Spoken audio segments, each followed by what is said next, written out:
Communication de l'après-midi à proprement parler, nous souhaitions vous présenter un second extrait du documentaire de Madame Katia Chapoutier.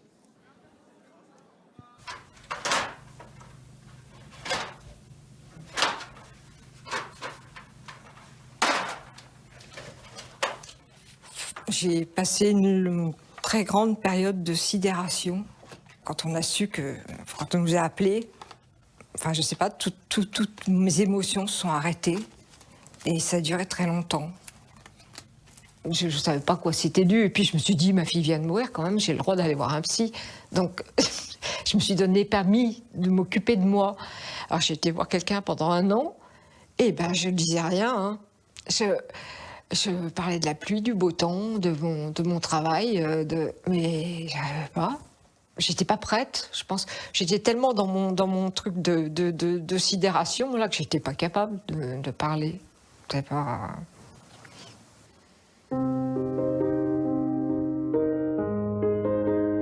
Cassandre était fille unique. Elle aimait la dérision, non pas par sarcasme, mais pour faire rire. Elle avait une passion pour le dessin. D'un coup de crayon, elle savait raconter l'essentiel d'une personne ou d'une situation.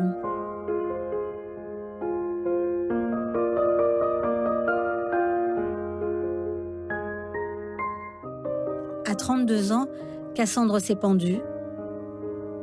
C'était il y a 9 ans.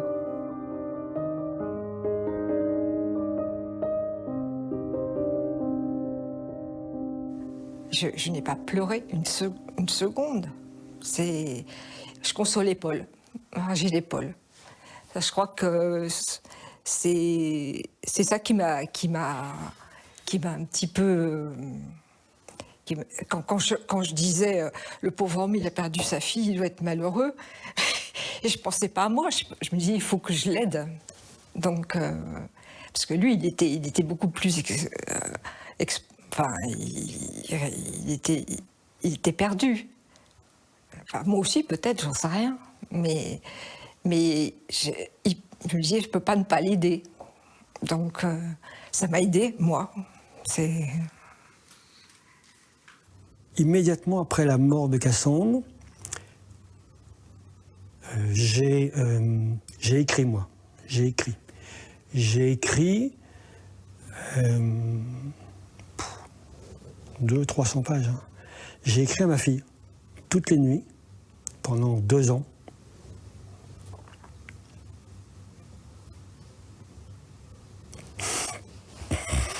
Ça m'émeut. Je lui ai écrit. Enfin, j'ai écrit à ma fille, et en même temps, je voulais tout me dire, moi, à moi.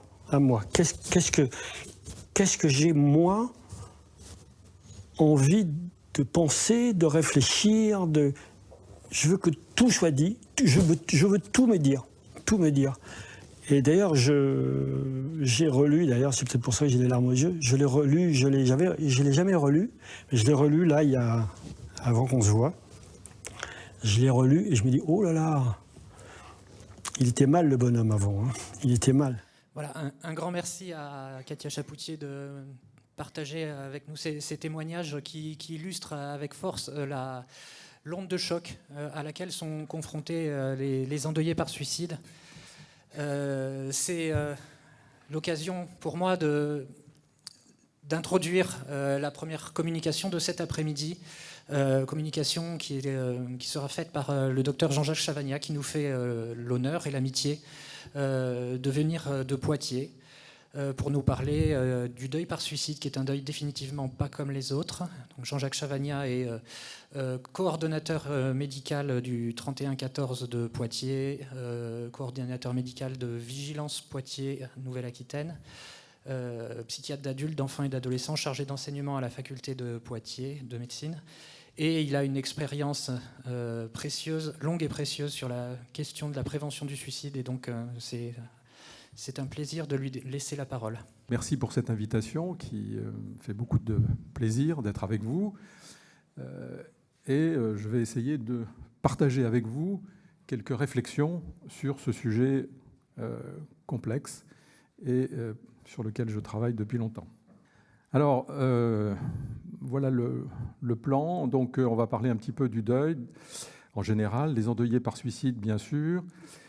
Comment aider les parents en deuil après un suicide, le deuil compliqué, prolongé. Quelques recommandations que j'ai reprises de l'audition publique de novembre 2009. Et puis, 2 ou 3 lignes de conclusion. Alors, mon expérience sur le sujet, tout d'abord, c'est j'ai une consultation de deuil complexe depuis une vingtaine d'années. Je suis le président fondateur de Vive son deuil Poitou-Charentes, ancien président de la Fédération européenne Vive son deuil. J'ai été président du GEPS, et président fondateur de la Fédération Trauma, Suicide, Liaison Urgence et membre de l'Observatoire national du suicide.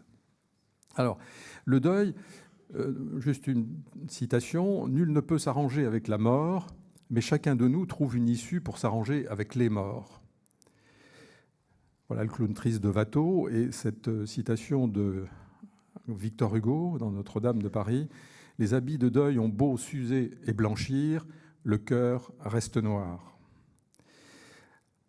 Quelques réflexions autour des pleurs. Voilà la pleureuse de Termignon, et puis une pleureuse trouvée dans le cimetière de Tours. Alors on voit bien ce que ça peut représenter.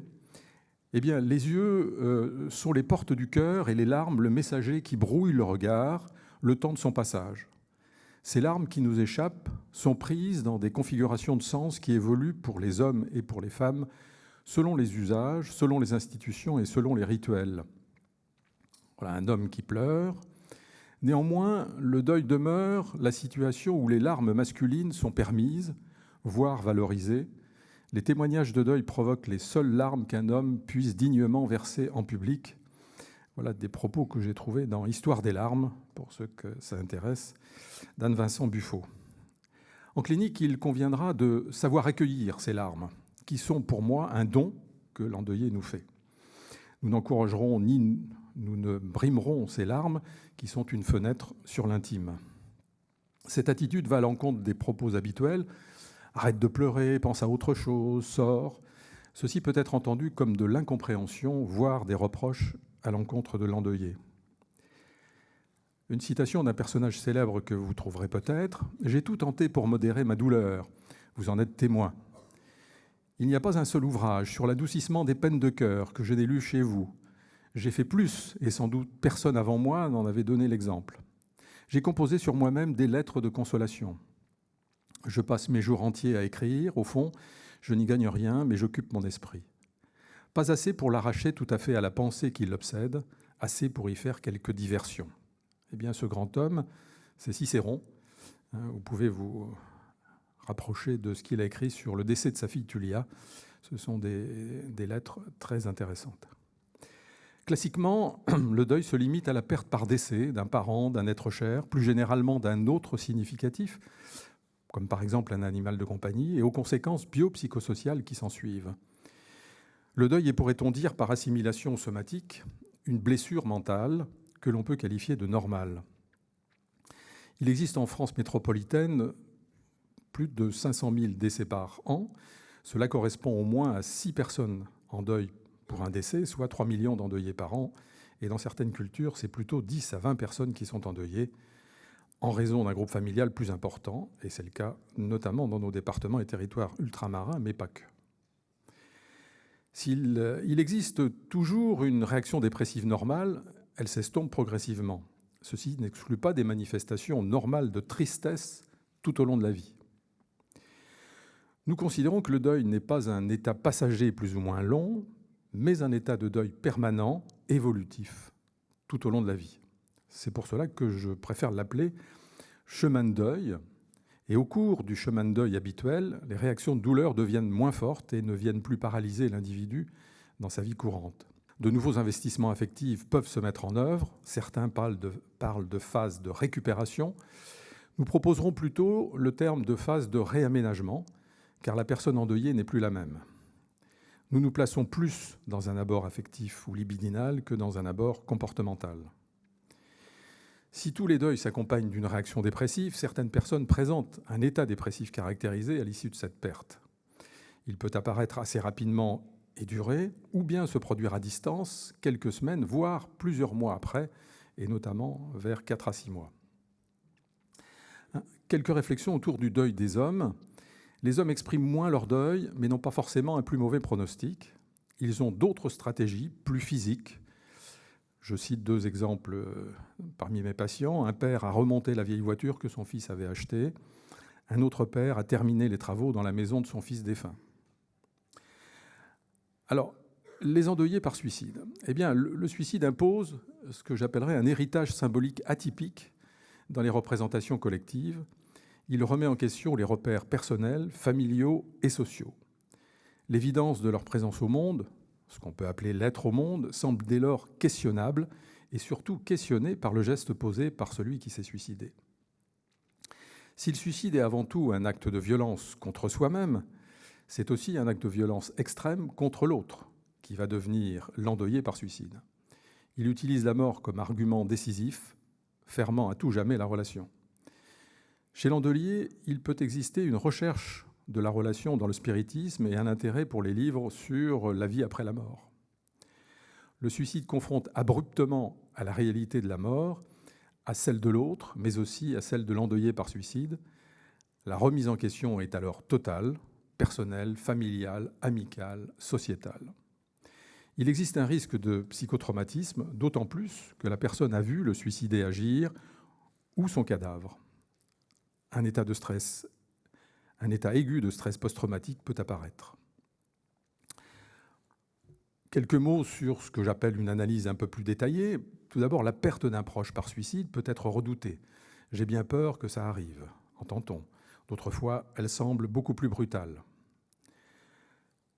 Le choc initial, il sera différent si les proches découvrent le suicidé ou s'ils ne le voient pas, alors ils vont imaginer la scène. Parfois, dans ce deuxième cas, l'imagination peut tout de même provoquer un important traumatisme psychique. Le choc ressenti après un deuil par cancer sera moins brutal, car la gravité et l'évolution de la maladie fait craindre cette issue fatale. Le sentiment d'incompréhension n'existe pas comme dans le deuil après suicide. L'engourdissement, conséquence à court et moyen terme, dans les jours qui suivent le décès par suicide, les capacités professionnelles et ou scolaires sont perturbées. 30% des personnes endeuillées par suicide disent consacrer moins de temps aux loisirs qu'elles pratiquaient avant. Plus de 60% désinvestissent leur travail professionnel ou scolaire. 30% ont de vraies difficultés sur leur lieu de travail ou leur école. 40% ont des problèmes de santé, troubles de sommeil, troubles de l'alimentation et du poids, plaintes psychosomatiques multiples. Le choc après suicide est toujours plus brutal. Il s'y ajoute aussi l'intervention de la police qui va parfois emmener le corps, ce qui va poser un certain nombre de problèmes. De plus, lorsque la personne suicidée est connue, les médias peuvent intervenir et là aussi, ceci peut compliquer l'évolution du deuil. L'endeuillé dit parfois « Au début, j'ai tout organisé. J'étais comme anesthésié, comme dans un rêve ou un cauchemar. J'ai pu tout régler. » Cet engourdissement peut durer de quelques jours à quelques semaines. S'il dure plus longtemps, il peut devenir pathologique. La période de déni, pour moi, elle est saine et normale, si elle existe. C'est un mécanisme de protection qui permet d'accepter graduellement cette réalité. Il convient de respecter cette attitude qui doit céder avec le temps. Mais au début, cela est difficile. Je l'ai vu de dos, j'ai couru, je lui ai pris le bras. Je deviens fou, docteur. C'était un autre. Mon ami appelait toujours à la même heure, alors quand quelqu'un sonnait à cette heure-là, c'était lui. Je porte ses vêtements, ça m'aide. Si le déni dure, cela peut devenir pathologique et on peut aboutir à une négation de la cause, voire à un déni du suicide. C'est un homicide camouflé, entend-on parfois. Alors, il n'existe plus d'implication personnelle. Ce peut être aussi un déni des conséquences du suicide. C'était son choix, ça ne change rien dans ma vie. De tels propos peuvent être entendus en début de deuil, mais parfois ils peuvent perdurer. De manière pathologique, le déni peut persister et l'endeuillé peut même penser que la personne n'est pas morte. C'est par exemple le cas d'une veuve dont le mari est décédé, mais qui continue à laver ses vêtements, à mettre son assiette. L'endeuillé est alors dans ce qu'on pourrait appeler une bulle psychotique. Si l'endeuillé reste dans le déni, il ne peut pas faire le réinvestissement affectif nécessaire. La phase de protestation, nous y retrouvons des pleurs, mais surtout la recherche d'un sens. Pourquoi a-t-il fait ça? Quête du pourquoi qui peut durer très longtemps. Le suicide est une violence extrême pour le suicidé et pour son entourage, qui reçoit une blessure affective profonde et indélébile. Le sentiment d'impuissance, de révolte et de colère est systématique après le suicide. Il faut le laisser éclater, le refouler risquerait de compliquer encore ce deuil traumatique. La colère se manifeste entre le suicidé qui a abandonné sa famille, entend-on. Pourquoi nous a-t-il fait ça? Nous abandonner avec 3 enfants? Le suicidé qui a abandonné sa famille est souvent un leitmotiv fréquent. Ceci aboutit souvent à la recherche d'un coupable. C'est la faute de l'infirmière, du psychiatre, qui l'a laissé partir trop tôt, de l'enseignant, du psychologue, de sa mère, de son père, de sa mère, sa femme, de son mari.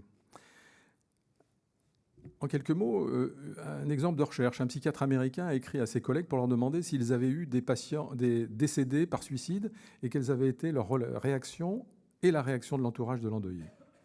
Il a pu distinguer 2 groupes. Un premier groupe de psychiatres qui ont refusé d'en parler avec la famille, un deuxième groupe qui a rencontré la famille. Réaction de la famille. Dans le premier groupe, les familles ont plus souvent porté plainte. S'il ne veut pas me rencontrer, c'est qu'il a quelque chose à cacher. Les familles ont beaucoup plus de difficultés à avancer dans le processus de deuil. Dans le deuxième groupe, le psychiatre a rencontré les familles. Je ne pourrais pas tout vous dire, mais on peut discuter de notre peine et de notre tristesse d'avoir perdu cette personne. Ce groupe de psychiatres a été peu poursuivi. Cela permet plus facilement à la famille d'avancer dans le processus de deuil. De plus, cela aide le psychiatre à faire également un deuil du patient. Est-ce que j'aurais pu changer l'issue fatale si j'avais fait un détour? L'endeuillé évalue ce qu'il aurait dû faire. Ce peut être une évaluation torturante. Celle-ci peut être renforcée par le voisinage qui le stigmatise. Il faut finir par accepter la permanence de la perte qui est beaucoup plus difficile dans ce type de deuil traumatique. La phase de désorganisation, elle fait suite à la phase de protestation, tout en sachant qu'il y a des allers-retours entre les deux, mais il peut y avoir une période de va-et-vient. Donc, la douleur est aussi normale qu'elle est pénible. Je souffre horriblement, profondément, intensément, durablement, à la fois dans mon cœur et dans mon corps. Cette douleur est le signe et la preuve de mon amour pour celui qui s'est suicidé. Je me sens épuisé, littéralement vidé. Tout est difficile. Le moindre petit geste me demande un effort dont je n'ai plus la force. Je n'ai plus faim, je n'arrive plus à dormir. Pour les hommes, les femmes et les enfants confrontés à ce drame, il apparaît trop souvent difficile, voire impossible, de parler, de communiquer, de partager ce qu'ils vivent et ce qu'ils ressentent. La gêne de s'exposer, la crainte d'être incompris, la peur d'être mal jugé, les enferment dans un silence et un isolement compromettant ainsi l'évolution de leur deuil. Le sentiment de rejet, d'abandon, d'incompréhension de la part des autres va s'accentuer, accentuer ce sentiment de solitude et favoriser l'émergence d'une baisse de l'estime de soi. Une tendance au retrait social et à l'isolement peut apparaître, une perte des repères et de sens également. Le suicide effraie et éloigne, on pourrait dire aussi la maladie et la mort également. Le sentiment de culpabilité est presque toujours présent, encore plus important après le suicide, d'un fils ou d'une fille, voire de plusieurs enfants. Tout ce qu'on a pu faire ou dire est réexaminé à la loupe. J'aurais pas dû faire ça, dire ça. J'ai pas été à la hauteur. Les endeuillés par suicide se flagellent pendant des semaines, des mois, voire des années. La stigmatisation sociale vient aggraver le sentiment de culpabilité personnelle. Émergence de punition, avec des comportements punitifs, masochistes, pour expier ce qui est perçu comme une faute. Augmentation de la fréquence et de l'intensité des comportements à risque. Augmentation du risque suicidaire, autour de 8 fois plus. Le sentiment de honte, il ne faut pas l'oublier, est très fréquent et se manifestera différemment suivant le contexte socio-familial ou religieux. Néanmoins, l'opprobre social jeté sur une famille tend à diminuer. Mais le sentiment personnel de honte, lui, peut persister. Aussi, certains décès par suicide seront cachés, pensant protéger la famille et même le suicider. C'est le cas de ce père qui cache le suicide de son fils. Et il me disait « J'ai pas pu le protéger dans la vie, je veux le protéger dans la mort ». Le sentiment de honte participe à la culture du secret et de l'isolement social des endeuillés par suicide. C'est l'expression centrale et particulière du deuil après suicide. Elle est liée au tabou du suicide, à la réprobation de la communauté et de la société, à la difficulté d'admettre cette remise en cause de la société où l'on ne se sent pas bien. Le tabou est encore bien vivace. Le suicide effraie et éloigne. Il peut être générateur de secrets délétères, transmis sur plusieurs générations, pouvant favoriser l'émergence de pathologies ultérieures. J'évoquerai des pathologies du lien. La réaction anxio-dépressive peut se compliquer et devenir une dépression caractérisée. Cet état est favorisé par l'éloignement progressif de l'entourage. Un sentiment de désespoir peut apparaître avec des idées de suicide en raison d'une douleur jugée intolérable. J'ai envie de le rejoindre, entend-on souvent. Il faut l'entendre et le prendre en compte dans l'accompagnement. Cette dépression peut s'alimenter par l'incompréhension du geste et la fixation sur le pourquoi. Ces états dépressifs, dits agressifs, sont importants à isoler également et à noter les complications possibles, la précarité, les addictions, les maladies psychosomatiques. Il y a plus de cancers, d'angor, d'ulcères, d'asthme. Un dialogue entre un fils et une mère. « Ça va, maman ? Pas fort. Dis-moi ce qui se passe. Je suis triste, Marco. J'ai beau me dire que c'est normal, j'ai beau voir le psychologue et prendre tous ses médicaments, j'ai beau vivre avec obstination, je suis triste. Toujours. Mais bon, je suppose que c'est le cas de toutes les veuves ou presque. Les amis ne viennent plus me voir. Ils disent que c'est pour ne pas me déranger. Mais moi, je sais bien que c'est parce que cette maison pue la mort violente et sordide. Si ton père était mort à l'hôpital ou dans un accident de voiture, je suis sûr qu'il fleurirait sa tombe de temps en temps. Je dois être la seule à être encore fière de lui. Je suis fier aussi, dit le fils. Quand j'ai vu son cercueil, j'ai pensé qu'il était trop petit, que ton père n'y entrerait jamais. Et pourtant si. On paraît plus grand vivant que mort. Il est indispensable de mettre des mots sur ces images traumatisantes, de pouvoir les exprimer avec une personne de confiance pour progresser dans le chemin de deuil. Ce chemin de deuil, il peut également être accompagné par un vrai traumatisme. En France, ce deuil avec traumatisme est souvent appelé deuil post-traumatique. Le traumatisme appelle chez le sujet le néant, tandis que le deuil appelle le vide. Nous distinguerons deux types de situations. Soit le sujet endeuillé a rencontré le réel de la mort, nous parlerons plutôt de traumatisme psychique. La symptomatologie associera des symptômes de deuil et d'état de stress post-traumatique. Soit le sujet n'a pas rencontré le réel de la mort, nous parlerons de traumatisme psychologique. Entre le chagrin et le néant, je choisis le chagrin, nous dit Faulkner dans son roman « Si je t'oublie, Jérusalem ». J'ai relu et j'ai recherché la citation littérale qui est « Entre le chagrin et rien, entre le deuil et rien, je prendrai le deuil et le chagrin, c'est mieux que rien ». La traduction philosophique est intéressante par l'utilisation du mot « néant ». Cela exprime l'idée que le seul moyen de nous protéger du néant, ce serait le chagrin. Ce chagrin est la vraie pensée du néant et cela nous en prémunit.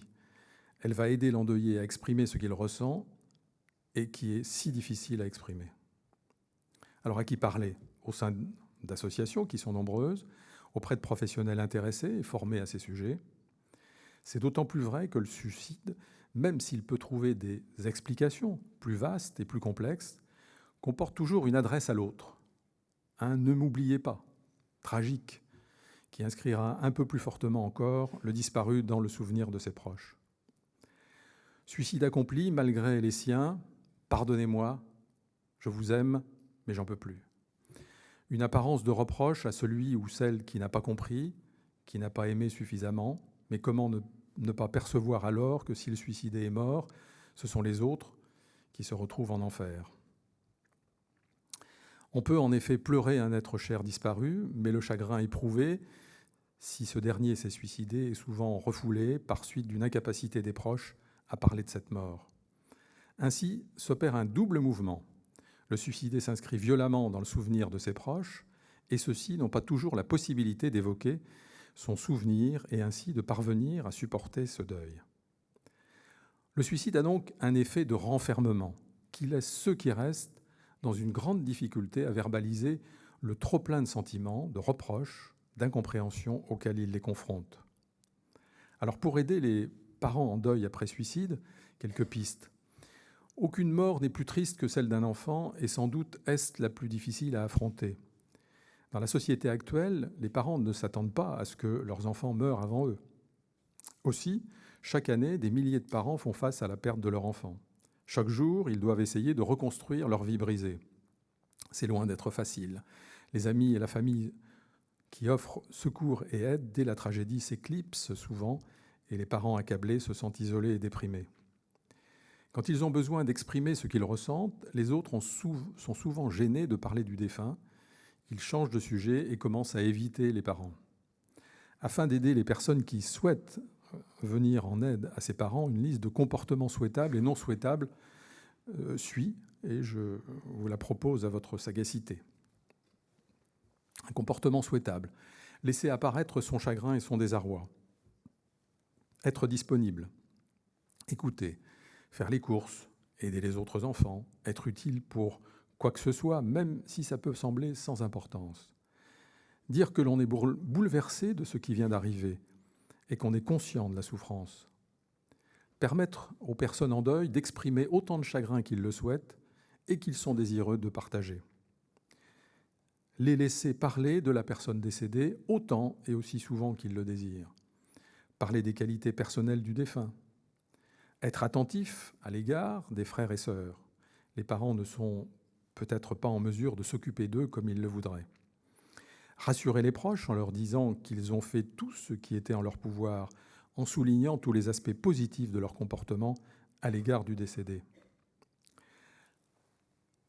En face de ces comportements dits souhaitables, je vous propose quelques comportements qui sont peut-être non souhaitables. Les éviter parce que vous vous sentez mal à l'aise. Être évité par des amis augmente le chagrin. Leur dire que ce qu'ils devraient ressentir ou faire. Vous devriez vous sentir mieux maintenant. Changer de sujet quand on fait mention de la personne décédée. Éviter de mentionner le prénom ou le nom de la personne décédée par peur de raviver la douleur. Essayez de trouver un aspect positif dans la mort. Suggérer aux parents d'avoir un autre enfant. Il ne remplacera jamais celui qu'ils ont perdu. Consoler les parents en évoquant l'existence de leurs autres enfants. Critiquer les méthodes d'éducation ou les soins apportés. Les parents ont facilement un sentiment de doute ou de culpabilité s'ils ne sont pas soutenus par leur famille ou leurs amis. Alors, il existe des critères de deuil prolongé compliqué, donc, qui sont 1, 2, 3 ou 5% de la population générale. Ce deuil prolongé compliqué est aussi plus fréquent chez les femmes, les non-caucasiens, comme on trouve dans les présentations nord-américaines, les parents qui ont perdu un enfant, les personnes qui ont moins de ressources, faibles revenus, moins éduqués, faible soutien social, chez ceux qui entretenaient une relation de dépendance excessive avec la personne décédée et dont le style d'attachement était insécure.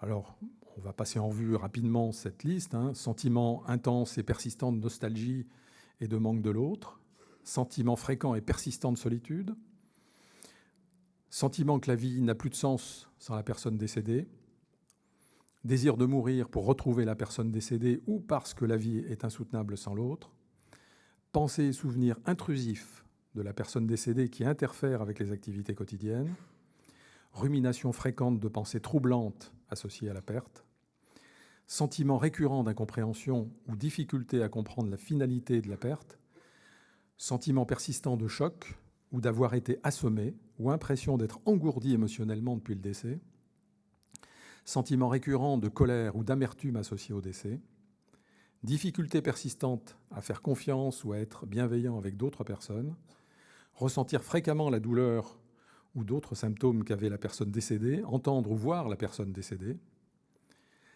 réactivité physiologique et ou émotionnelle intense, en présence de souvenirs associés de la personne décédée, évitement excessif des souvenirs associés à la personne décédée, recherche de proximité excessive, recherche impulsive d'objets ayant appartenu à l'autre pour les voir, les sentir, les entendre ou les toucher, afin de se sentir près de la personne décédée. Pour terminer, quelques flashs sur les recommandations de l'audition publique dont je m'étais occupé avec d'autres collègues entre le 25 et le 26 novembre 2009. Sur les effets et conséquences du suicide sur l'entourage, la question 1, c'était impact du suicide sur l'entourage. Eh bien, qu'est-ce qui avait été retenu? Le deuil après suicide, donc processus humain normal. Cependant, les deuils compliqués et pathologiques doivent être diagnostiqués et relèvent d'interventions de professionnels de santé. Cette recommandation implique la formation des aidants et des professionnels de santé dans ce registre, et ceci constitue une nécessité. Améliorer le niveau de connaissance, donc à la fois quantitatif et qualitatif. Intégrer la thématique prévention du suicide, c'était il y a longtemps, 2009, dans la politique globale de l'institution, et pour aller en cohérence avec toutes les recommandations, favoriser l'émergence d'une sensibilisation et d'une mobilisation collective, et impliquer les assurances et les mutuelles. Au niveau interne, entre professionnels et intervenants en fonction des logiques de territoire, on a bien parlé de cette coordination, au niveau des territoires de santé, au sein des ARS, l'impact sur l'entourage social, pour lutter contre la stigmatisation sociale, il est important de favoriser cette restauration du lien social. La question 2, c'était la modalité de compréhension sur les suites du suicide. Il était proposé d'étendre aux autopsies judiciaires l'obligation faite aux médecins de s'assurer de la meilleure restauration possible du corps. Transposer en droit interne la jurisprudence de la Cour européenne des droits de l'homme, qui est ancienne, concernant le droit des proches à obtenir la restitution du corps du défunt dans un délai approprié. Je ne sais pas si c'est toujours fait. Les services de police et de gendarmerie doivent être en mesure d'informer sur la procédure engagée. Et il est important que soit reconnu le droit aux familles de s'approcher du corps. La famille devrait pouvoir rencontrer le médecin légiste, si elle le souhaite, dans un cadre protégé. Le vécu émotionnel immédiat est très important, car redonner une place à la subjectivité, car il n'y a pas de linéarité et de relation de cause à effet direct dans la rencontre d'une personne avec l'événement suicide. Donc, il était proposé donc, de veiller à la continuité de la présence, s'assurer que la personne ne reste pas seule, sauf demande exprimée en ce sens, et ça c'était très important. Former des professionnels, ça aussi, ça a été un des grands axes qui se met en œuvre et qui va se développer encore plus, je pense. L'important aussi d'une prise en charge post-immédiate avec des psychothérapies qui sont particulières, de façon proactive en cas de deuil compliqué. Une réflexion éthique, sociale, sociétale, communautaire, à travers une mobilisation nationale. L'état des lieux sur les interventions et pratiques de soutien, des préconisations générales, c'était diffuser au plus grand nombre les informations relatives aux dispositifs d'aide et de soutien.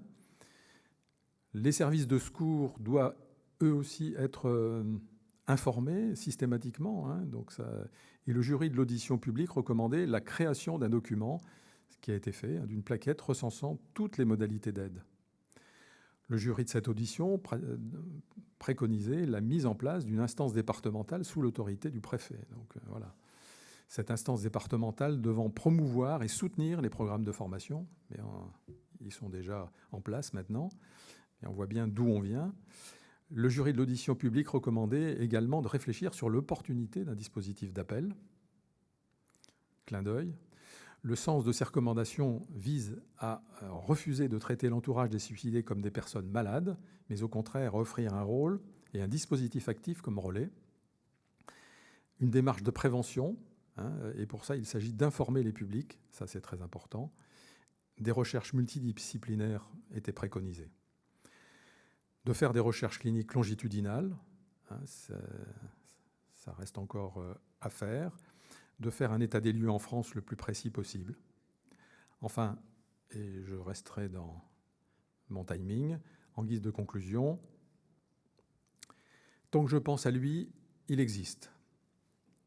La vie et la mort, la souffrance et la joie, tout est en moi. Je l'accepte comme une totalité indivisible. Citation de Etty Illes-Elezum, qui malheureusement est mort en camp de concentration à Auschwitz. Mais la dernière citation, ça sera quelque chose qui est tourné vers vous. Je vous propose cette citation de Voltaire dans le dictionnaire philosophique portatif. Les livres les plus utiles sont ceux dont les lecteurs font eux-mêmes la moitié. Ils étendent leurs pensées dont on leur présente le germe, ils corrigent ce qui leur semble défectueux et fortifient par leur réflexion ce qui leur paraît faible. Je vous remercie pour votre attention et j'attends avec intérêt votre contribution pour enrichir donc mes propos. Merci.